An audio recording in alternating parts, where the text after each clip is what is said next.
Bonjour chers frères et sœurs de l'église de l'île Jésus, nous sommes aujourd'hui le lundi 20 février 2023 et nous allons méditer ensemble Deutéronome 18 et 19.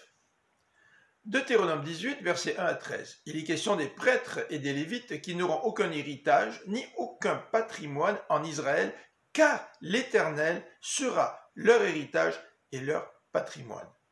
Par contre, ils auront l'épaule, les joues et l'estomac des bœufs ou des moutons offerts en sacrifice. Ils obtiendront aussi les premiers produits du sol en blé, en vin nouveau et en huile, ainsi que la première laine tondue. Moïse donne un avertissement au peuple. Que personne parmi vous n'immole son fils ou sa fille par le feu. Que personne ne pratique la divinité, ne recherche les présages, ne consulte les augures, ne s'adonne à la magie, ne jette des sorts, ne consulte les spirites et les devins, et n'interroge les morts comme le faisaient les populations qui habitaient en Canaan. Le peuple devra être irréprochable. Versets 14 à 22 de ce chapitre 18. Il est question des prophètes. L'Éternel va susciter un prophète comme Moïse. Le peuple devra l'écouter. Ces versets préfigurent la venue à l'avance du prophète par excellence, Jésus le Fils de Dieu. Si un prophète annonce un message dont l'Éternel ne l'aura pas chargé, ajoute Moïse, ou s'il parle au nom d'autres divinités, il sera mis à mort. Mais comment savoir si un prophète est envoyé par Dieu? Moïse donne la réponse. S'il annonce une chose qui ne se réalisera pas, cet homme ne sera pas envoyé par Dieu. Deutéronome 19.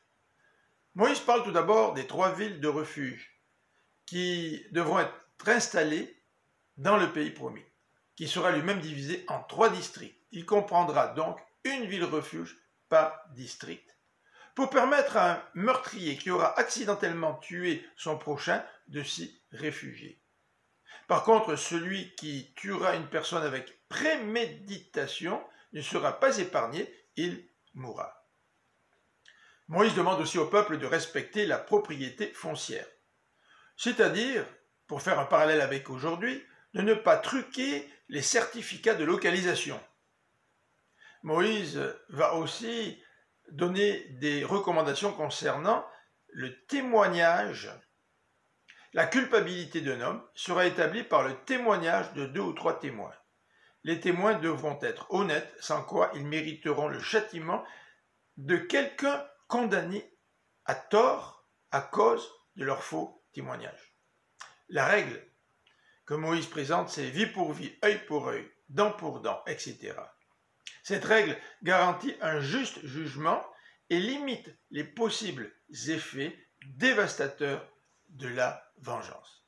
Voilà quelques recommandations de Moïse avant que le peuple n'entre dans le pays promis. Bonne fin de journée, que le Seigneur vous bénisse.